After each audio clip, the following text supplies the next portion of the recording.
Parce qu'il y a Bisaki Bino, c'est Kaboun. Donc, Kaboun attend la télé. Nakoloba yango maman nangai. Donc pour nangai Kaboun, pour nangai Kaboun ne représente pas grand chose.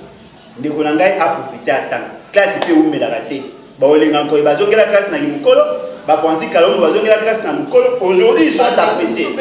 PC là les alliés émission au réseau le Labino ma allié la politique et puis la société.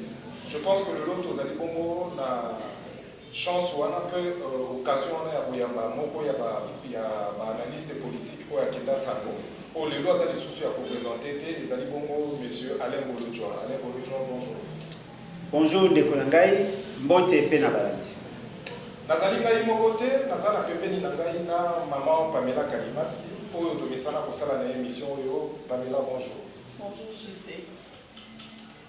Et bonjour Naba Internet qui ont surtout bondé on a la bino kaka vous abonnez massivement la chaîne sur l'information tout c'est la bonne émission bien tout ça moi là à Botabisika tout soya malembe tout so qui m'a mission barouté toya malembe tout ça là autre que oyo bino boso mona na internet Kolo ezaka kofinga poseka kolobadi mais surtout lingi toyana eloko kususu toninga bino mingi bosabone ndenge les connexions jisabi ayambi bongo papa ala molojo hein na yende to ndeka masolo ya boka la biso ndenge zokende papa ala to sepeli de to munyo ngai pe na sepeli ndenge boyambi ngai na kosenga pe na ba Congolais surtout na bao balingaka Congo. Cliquez kaka, vous abonnez et ça pour vous avoir l'information. Merci beaucoup papa Alain. Oh, ngai nzamba sali ngolu bien que ba tenter na vie na ngai mbalebele mais nzamba protéger mais loko za mabe zaka kimboka nde za maladi ndenge za wana monsieur Kabila akotaki virus mo na mboka esalaki kimboka komaki na hôpital. Et fort malheureusement, Tobengi, un apprenti médecin, un fils d'un pharmacien, à Côte Nakaji, qu'on a reçu l'opération. Et fort malheureusement, on l'a opéré, Mboka, ici, quand il est malade, il a opéré côté mais toujours le Mboka, il est incapable de fonctionner selon les normes. Et voilà, Mboka la population congolaise a souffrir avec autant d'indélicatesse, autant d'insuffisance à la gouvernance. Apprenti médecin mais Félix, c'est que bongo mutunini wa Congo le bakabeta radisora Congo a aidé ma pays. C'est vrai que la gouvernance il y a Kabila et Zalaki n'a pas imperfection belé. Mais tout ça là qui en sorte parce que le monde n'a le bar après Batoumi va me poser la question. Moi j'étais proche de Kabila. J'étais proche dans le sens que Nazaki membre, il y a un parti politique, il y a un MP. Tant que batteur, et puis, tant total qui fonctionnement à l'État, on avait senti que le système était grippé, il était difficile parce que Kabila déjà a constitué un problème. A comme l'autre un produit dérivé, un produit périmé. Alors, à niveau à côté, Cayenne a été difficile. Et le col a déjà MP, il a un produit périmé, il a difficile à remplacer Moutou MP pour succéder à Kabila. Et c'est parce que tout le Moutou en dehors il y a MP. Il y a autant de opposition Bayaki, que nous voulons les changements. Bisso, Baoyo, ton dimaki message na bango. Tu dis que non, effectivement, il faut que nous amenions les changements parce qu'on ne peut pas aimer un président de la République plus que la patrie. Moi, personnellement, j'ai adhéré la vision opposition. Et fort malheureusement, dans cette opposition, il y avait des éléments malicieux, qui conservaient Kabila Naboutou tout en étant opposant la Moïse. Il y a notamment une de PES et consorts. Tant que tout le monde est là, moi personnellement, j'étais révolté. J'ai adhéré dans la vision de l'opposition pour que tout ça, c'est que Kabila a l'eau. Fort malheureusement, la population a contacté la vision de l'opposition et en dernière minute, M. Félix Tshisekedi a zongi na casquette na ye a mis à Kabila, a écopé ça M. Kabila Babeki. Aujourd'hui, nous avons un pouvoir impotent, incapable de résoudre le problème. Et tout le monde dit M. Félix Tshisekedi a prétendu qu'il cause la dirigeant, a érigé mur et à lamentation, a commis plus que se plaindre que d'apporter des solutions aux problèmes de la population. Ce qui veut dire que l'honnête aux le baboué, Au-delà du problème, il y a pauvreté. Au-delà du problème, il y a insécurité. Au-delà du problème, il y a carence en termes d'aliments. Il y a un autre problème, la maladie au Babengi Fachikumunya. C'est-à-dire que M. Félix Tshisekedi d'aujourd'hui doit être traité de la même manière que la maladie le coronavirus, la maladie le c'est vrai, le problème est un boca. Mais tout le monde quand même, et le bon passation à pouvoir au Salima Kiwana. Les locaux congolais peuvent quand même reconnaître que M. Kabila, le père de l'alternance, vous allez pas tous les locaux, en tout cas, Yamba, Makambouana, Bolimonioso et Sengonioso. C'est vrai que l'inquiétude des alliés à niveau de la gouvernance, il y a pouvoir qu'ils ont en place ici entre FCC et Nakash, mais je ne pense pas que entre FCC et Nakash, oui. Je ne pense pas que Kiko paie sa discours à vous. Non, mais c'est ça en fait le problème. Place au monde que l'analyse il y a Congo de manière générale, pas à yo mais de manière générale, il y a bateau Kanisama et ils allaient que le pays n'avait pas besoin seulement d'une alternance, mais le pays avait besoin d'une alternative. Parce que l'alternance, en fait, c'est un changement à individu par d'autres individus. Mais l'alternative, c'est la manière de gouverner, c'est-à-dire un nouveau système en termes de fonctionnement. Et fort malheureusement, tant que M. Félix Tshisekedi et M. Kabila, ça qui semblait se faire passer, ce qui nous voit, ça qui semblait à démontrer. Non,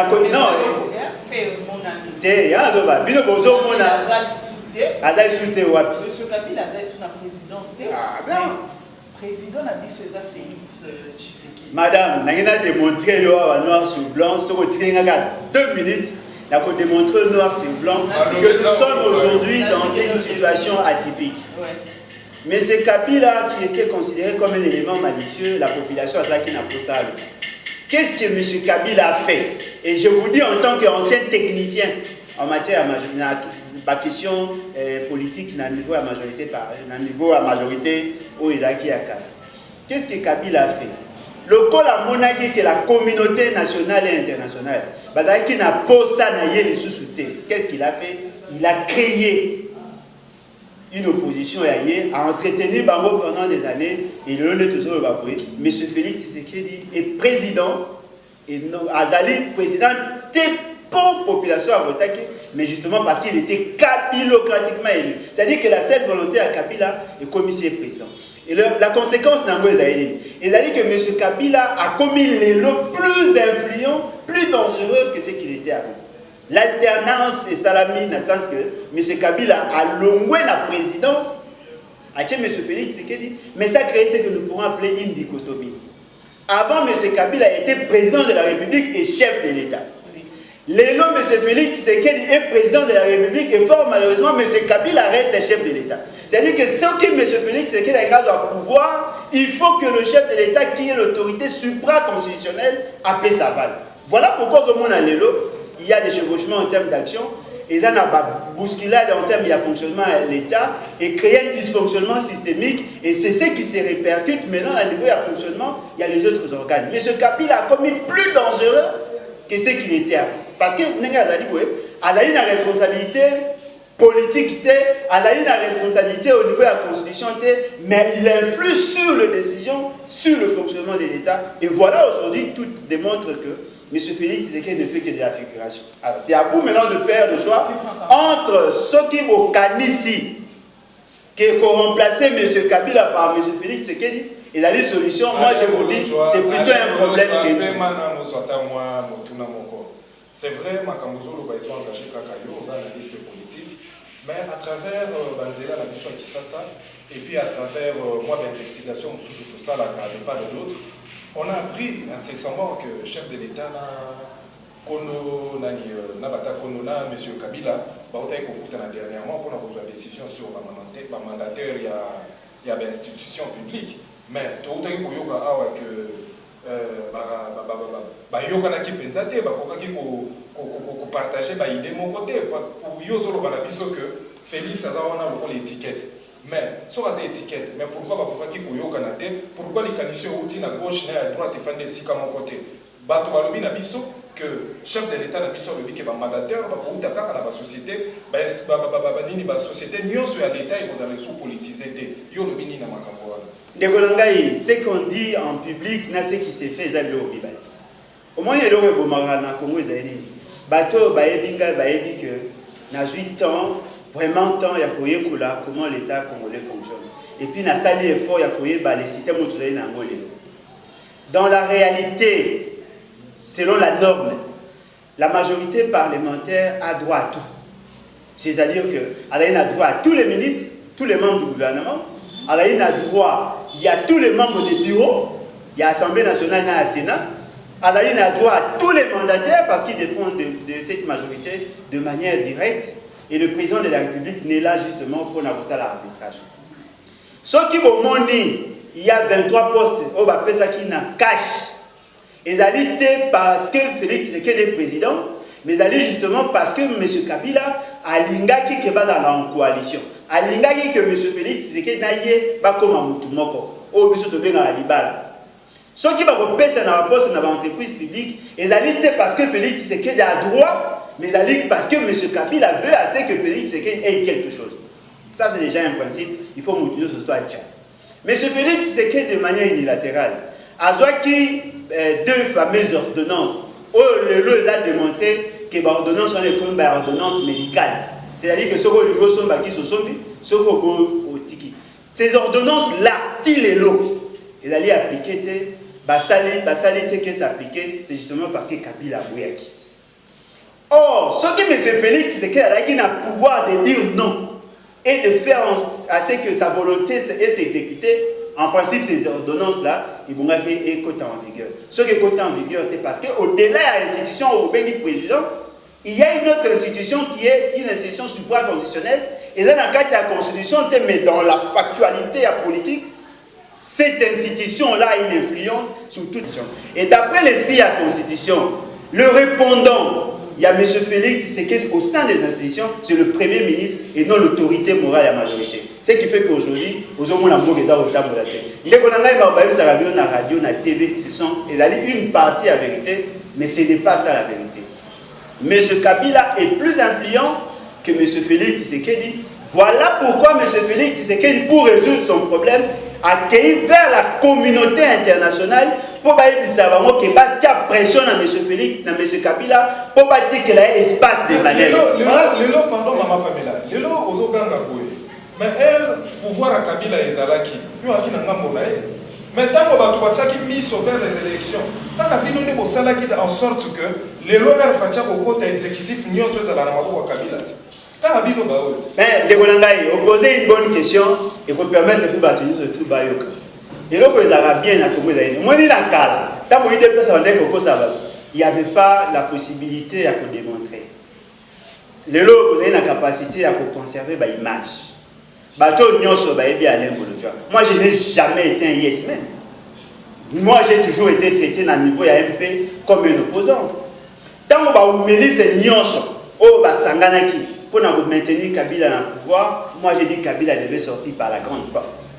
Il y a des témoins, il y a des stigmates, et puis il faut comprendre que j'avais raison. Moi je n'ai jamais soutenu Kabila pour être dans le pouvoir. Et puis quand on a commis la côte na Panadère en 2011, même mon président du parti n'était pas un yes man.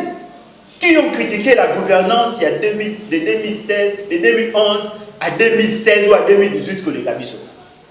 Mon président critiquait la gouvernance. Il était toujours contre. Il n'a jamais voté un budget dans l'Assemblée nationale. Sur les 5 ans, il y a mandat à Kabila. Il a toujours critiqué, il a critiqué, et heureusement pour moi, il y a des vidéos. Moi, il y a avantage. Dans la vidéo, moi j'ai critiqué. J'ai fait des analyses sur le plan économique. J'ai fait des analyses sur le plan socio-économique. J'ai fait des analyses sur le plan politique. Je mettais en évidence ces points forts, mais qui insisté sur le point faible pour qu'il a changé. Tout ça qui n'a pas ça que Kabila gouvernait autrement bien. Parce que moi je suis dans la ligue opérateur économique. J'ai des activités. Fort malheureusement ou fort malheureusement à l'Équateur. Mon plus grand problème, c'est la gouvernance. Il n'y a pas de route, il n'y a pas d'accès d'eau, il n'y a pas d'électricité, il n'y a pas la communication, il n'y a rien.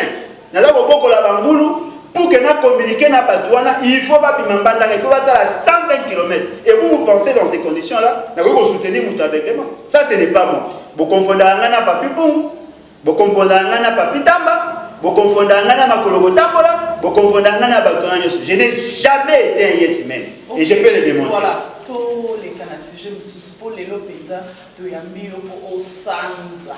Oloba biso to oloba mingi te to tunoka mutuna ni poussé mais yo oloba moi mingi na éviter elo ni okoko oloba par rapport ya makambo zo de kana assemblée était pour le cas na monsieur Kabound analyse na yo par rapport à mambo de cette madame parce que d'abord elo ka li bosso il faut baïba parce qu'il n'avait pas de majorité, la majorité appartenait à Kabila.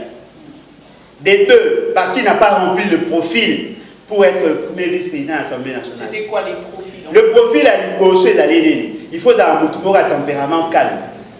On a réconcilié parce que c'est lui qui gérait pratiquement tout le dossier en termes de voyage, en termes de c'est-à-dire que à la deuxième personnalité, il y a institution. Il faut avoir un background. Mouto, vous avez une expertise.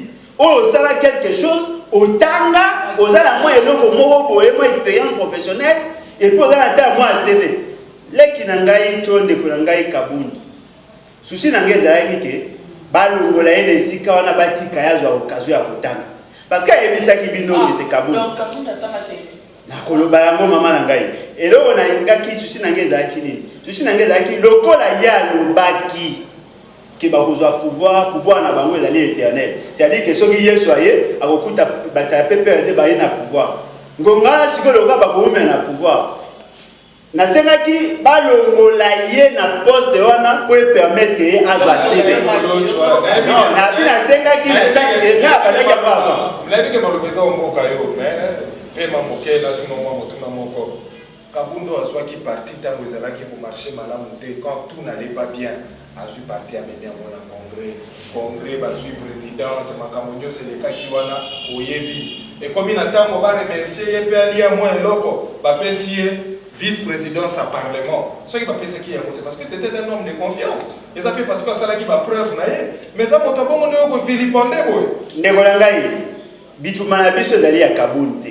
Kabound Adali, Torobengani Adali, le dernier maillon, il y a une chaîne. Donc, Ponangai, Kabound, Kabound ne représente pas grand-chose. Mais là, vous allez voir, il faut faire la part des choses entre le militantisme au sein d'un parti politique et le fonctionnement des institutions. Donc,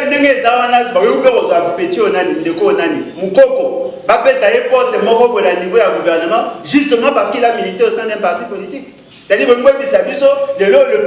les institutions de la République et comme un gâteau par rapport à militantisme.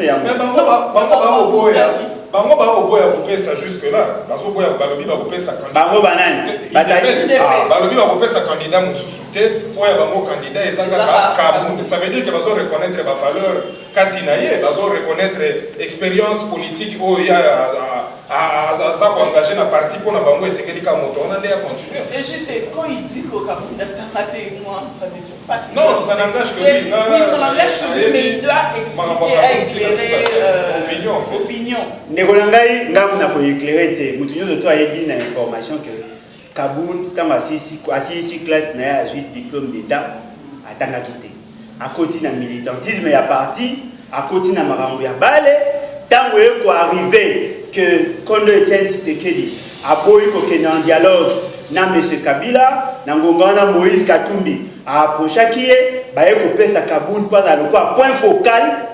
Il y a un nouveau parrain, il y a bailleur de fonds, il y a IDPS. Il y a comme secrétaire général. Dans la commission secrétaire général, il a milité. Et puis Nasuka a eu comme premier vice-président. La première fonction institutionnelle où il a occupé, il a dit député national, et puis deuxièmement a commis président, premier vice-président. Adali D6. Azad D6.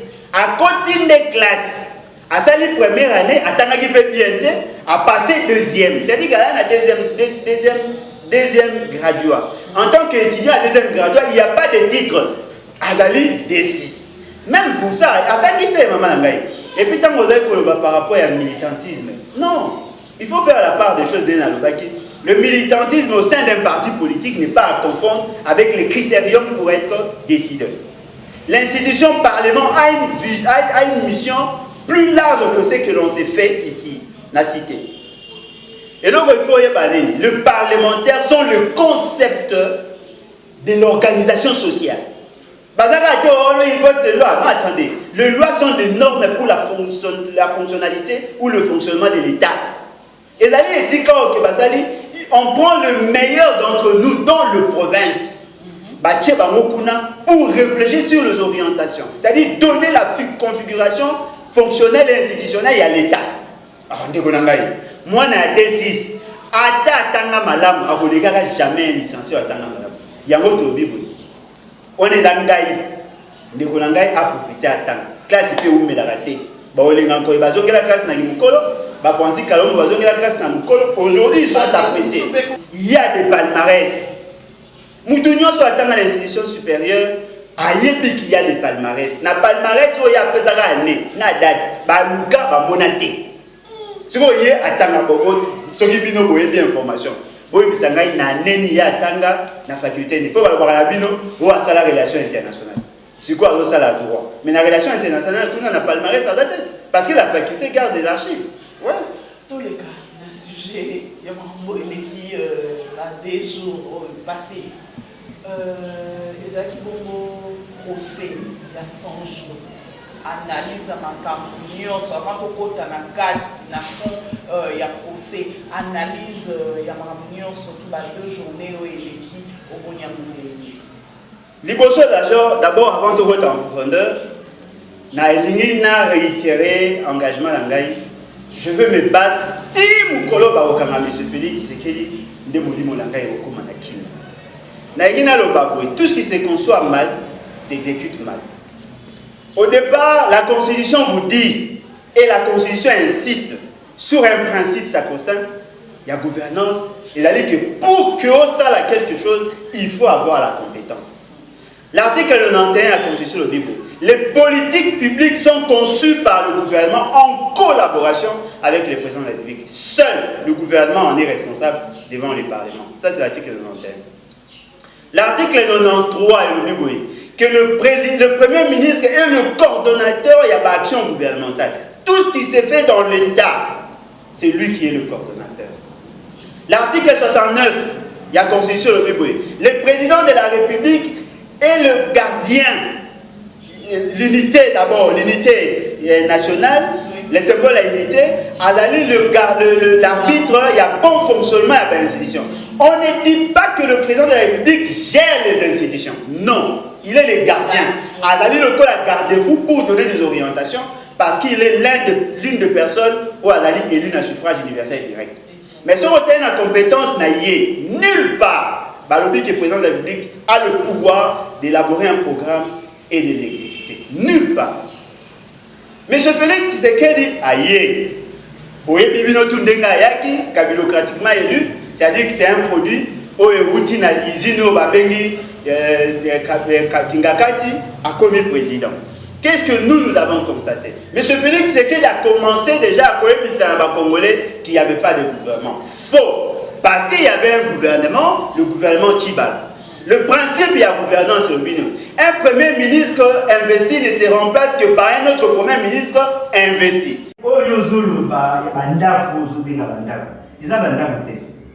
Parce que là, il faut voir les matériels. Matériel, madame, il y a bateau,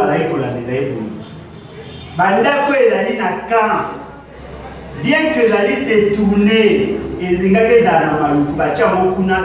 un autre projet. Donc, c'est un projet sans jour. C'est un projet sans jour. Il y a une improvisation. Oh, M. Félix, c'est qu'il dit à autre chose. Dans 4, il y a 100 jours. Logements sociaux, il y a 57 000. Il y avait 300 là que le mois comme un malou. Maintenant, on a dit qu'il y a M. Félix, c'est qu'il dit pas assez pire. J'ai pas senti que maman a été binga a été si battu de la mandat. bazui bandako ebongaki ezala na maluku badésorienté yango badélocalize basali na nini ntango asali kuna ebongaki soki baremplace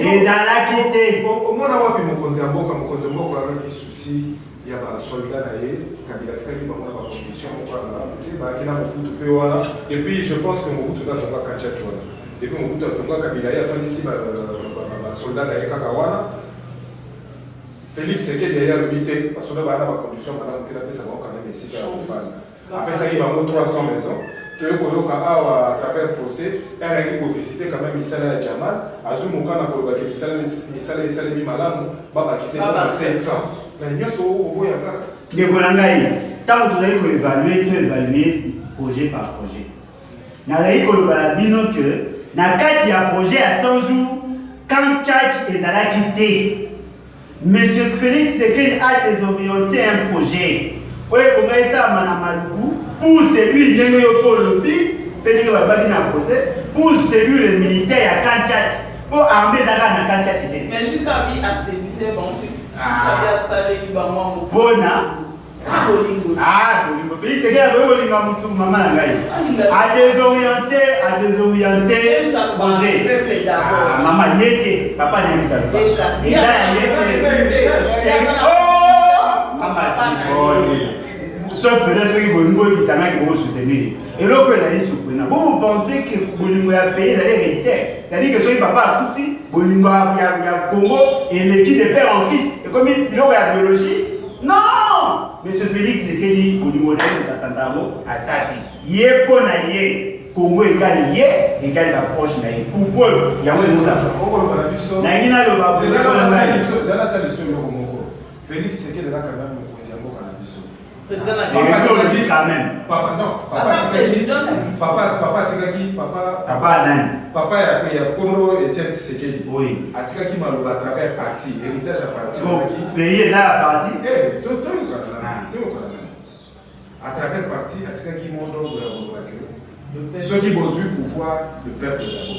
Et je pense que Félix Sekedi Azana Sima Malobawana et on reconnaît la CPD là la question à comprendre la question dans les dit que le peuple d'abord il a dit pour sacrifier directeur de cabinet. Yo lobby que à la sali le peuple d'abord en sacrifiant son directeur de cabinet. Ce qui veut dire que sacrifier le directeur de cabinet c'est le peuple d'abord. Mais yo quand tu analyse nangai. Monsieur Félix Sekedi ailleurs à Congo il a commis président. A coûté un colon à Massaou, on a 850, le commune à 2000. Peuple d'abord, il y a moins. Mais c'est Félix Sekedi à tout à qui la mortalité, il y a 12 sur 1000. L'autre commune à 14 sur 1000. On a le peuple d'abord. Aujourd'hui, il y a insécurité. Des pays voisins, on tient un drapeau dans le pays, un drapeau, et puis après, on dit le peuple d'abord. Mais c'est Félix Sekedi à tout à qui la dollar en 1620. Le commune à 1950. Le peuple d'abord. Qui à travers le régime à Kabila. Bon, Sinel et Mimaki, ouais, tout le monde est Kabila, soit qui va monter à l'Union, ou qui ne peut pas répondre à la justice. Au charme, le loi Tambola, Ali. C'est là que c'est Félix Sekedi à Bossara Moussala. Félix Sekedi à l'Oba qui est au New Sudika qui n'a si bête qu'à la Sima. Comment on peut reconnaître tes motomonèles et puis à qui à sa partenaire pour ce total directeur de cabinet oui mais Vital Kamerhe à sa partenaire les bongo il y a Félix Sekedi mais à qui à répondre la demande de justice attends l'homme on a mis le bataillon pour qui à condimenter de volanga na ebi de na ebi ça qui au gazé mutalamuka la mutalamuka te ngaza muta peuple et je suis le coordinateur à nouvelle classe politique de l'opposition. Tant que le peuple d'abord, et puis un exemple, le peuple d'abord veut dire qu'on a dit non, M. Félix Sekedi a occasionné le détournement de fonds publics, mais au même moment, à qui a Kamisi directeur à cabinet. C'est ça le peuple d'abord. Mais lorsqu'on concevait le programme, M. Félix Sekedi n'avait pas pensé au peuple. Pourquoi aucun objectif n'a été atteint? Alors, il y a 300 logements sociaux dans Maluku, à Tamoro de Salami. Oh, on a été dans Maluku, à l'Omole, à Tchèna Kanchach.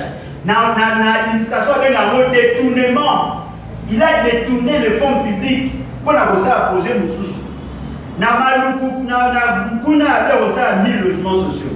À Mostoka, 1000 logements sociaux na Kanchach.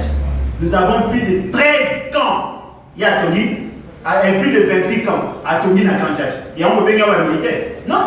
Quand c'est la camp à Tongi, aux unes à la province à Tongi, c'est justement parce que M. Félix Tshisekedi n'avait pas l'intention de recommander, mais il avait l'intention de se faire une santé financière. Ça a été démontré dans le procès. L'objectif n'a pas été atteint. Pour Nangaï, M. Félix Tshisekedi mérite la prison. Pourquoi? Pour avoir occasionné une malversation financière. Il y a une violation intentionnelle de la Constitution. M. Félix Tshisekedi a occasionné une malversation financière. Compréhension Nangaï et Dali, d'après que nous, bateau, vous allez vous soutenir. Yo Dali DG entreprise, il y a un directeur financier. Moi, quand une entreprise, yo lobby pour yo directeur financier à la liste sérieux, aux humains et entreprises, aucun robot ne sait pas à moi si na yo. Moi, je vais aller à l'Ibimbo, ou je vais aller à voilà, j'ai une entreprise,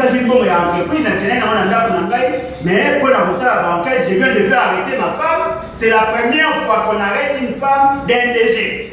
Et bon, c'est parce qu'il a arrêté, il a fait arrêter sa femme pour rechercher l'argent de l'entreprise. La question ne doit pas être celle-là. Il faut vous poser la question.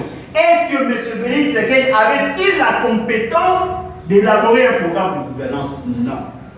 Si autant que vous constatez, aucun objectif n'a été atteint. Parce que dans le cadre d'un programme, dans le cadre d'un projet, on fixe les résultats attendus. Il y a des gens qui ont dit que M.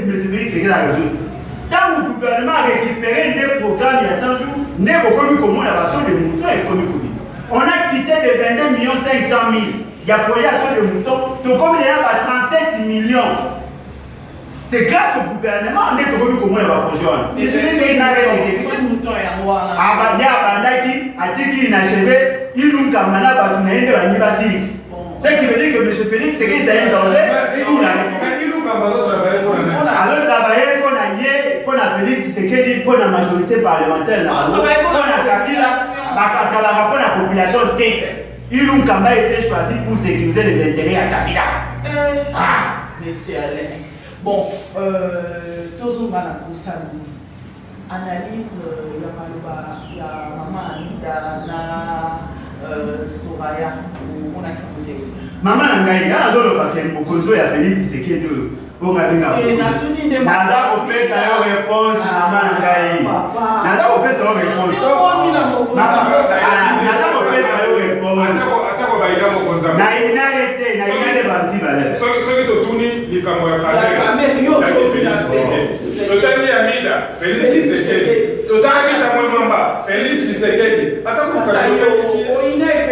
na inangai na motote ngaza chrétien na inarande banti valeur na le quoi pour na Yesu muto ya masumu loin de moi Satan et donc on a dit pour les livres madame est-ce maman naza koloba mama tikanga ina loba yama alors quand tu kana économiser pour les appeler voir mandat de kokoma na suka pour payer c'est que mandat les a aussi et il faut essayer là-bas et donc maman calculer ma béana sous les électorats c'est déjà 30% de mandat et l'autre est allé frère au moutonnion soyez bi les lots beaucoup de communes voient beaucoup batamabom est-ce que vous pouvez imaginer les lots tout pendant pour analyser un procès où il est kobenga moi na JB adopté par Kamere na moi si à Kamere sur le fait où il a pour toucher le fonctionnement de l'État. Attends, on va expliquer. Non, parce que moi, après, je vais madame Amida Koloba par rapport à procès. Nous parlons de la gestion de l'État. Les femmes des dirigeants politiques n'ont rien à voir avec la gestion. Pourquoi c'est justement parce que M. Félix Tshisekedi a pris si son contexte constitutionnellement établi, a mis son deal. Si le directeur du cabinet soit dit dans la compétence liée, il a évolué dans l'ordonnance fixant l'organisation et le fonctionnement, il y a président de la République, on n'allait même pas parler d'Amida. Madame Ango Amida, Nasogi Soraya, Ango, sur le plan institutionnel, alors, comment on peut traiter sur ces cas-là? C'est justement parce que M. Félix Tshisekedi a loué l'accord institutionnel totalement établi, a même dit son avis. Non, non,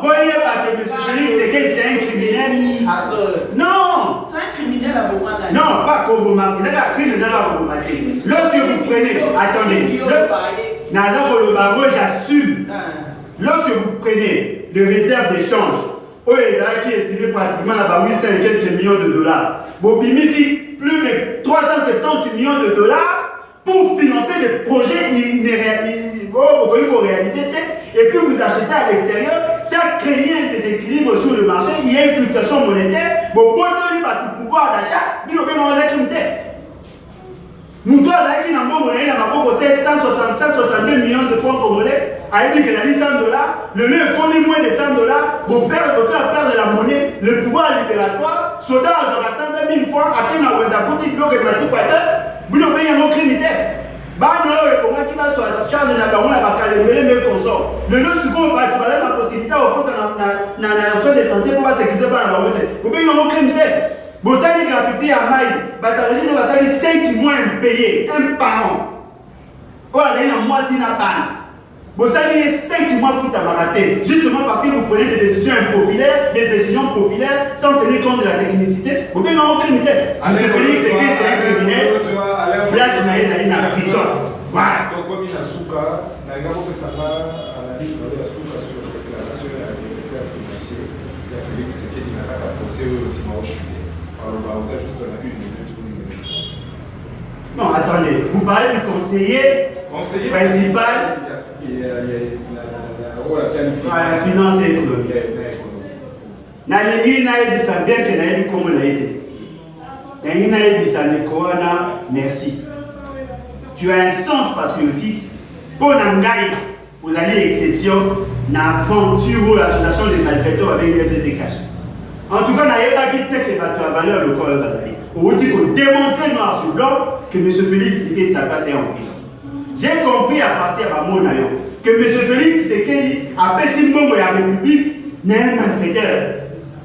Au boya qui projet, au boya qui nomination, au bimi, au tiki M. Félix Tshisekedi n'a yégué a dû continuer et pendant une année.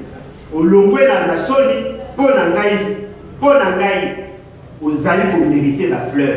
Parce qu'à partir de la déclaration naïo, mais il faut comprendre qu'avec le gars avait raison. Avec raison, parce que le programme a été mal conçu. Avec raison, parce que l'intention était, il y a qu'au faire une santé financière. Avec raison, par le fait que sur le plan technique, les études n'ont pas été bien faites. Avec raison, par le fait qu'on n'a pas atteint les résultats. Oh, il y a un lobby, et là on a un lobby pendant une année. C'est-à-dire que même c'est un patriote à continuer, mais il n'a pas dit ça. Partant à Makamboya, le baki aïe Makedi naïe est commis en danger. Parce que Aouti, maman n'a mesana, n'a mesana, yena mon dans le secours, n'a mesana, n'a pas mis l'eau au mode. Pour aïe d'un qui doit être très prudent. À part Babado, il y a Monaki di Banda, on a menacé. Aïe parce que son parti politique, sa famille politique. Ben, au gouvernement de la soi-disant présidence de la République, pour n'aller comme milieu, il faut éviter. Mais l'autre a dit, ouais, c'est pas un courage à braver la peur, à passer par l'information. Nous devons comprendre que le pouvoir de Félix Tshisekedi, c'est un pouvoir important, impropre à la consommation. La place de M. Félix Tshisekedi, c'est la prison. L'Assemblée nationale et le Sénat va se réunir en congrès, va traduire M. Félix Tshisekedi en justice. Regarde l'article 165 et 166. On va organiser les élections après 3 mois. Tout le Kamuto a une conscience ou a une probité morale pour l'avancement du pays. Oyekoya et ya. Para Kisasa, Père Mokil Moluba, Dr. Kisolo Alain Bolotchoa, Azali analyste politique. Je pense que Malabagnon, ceux qui vivent dans Monoponaye, ils ont engagé Kakaye Moko.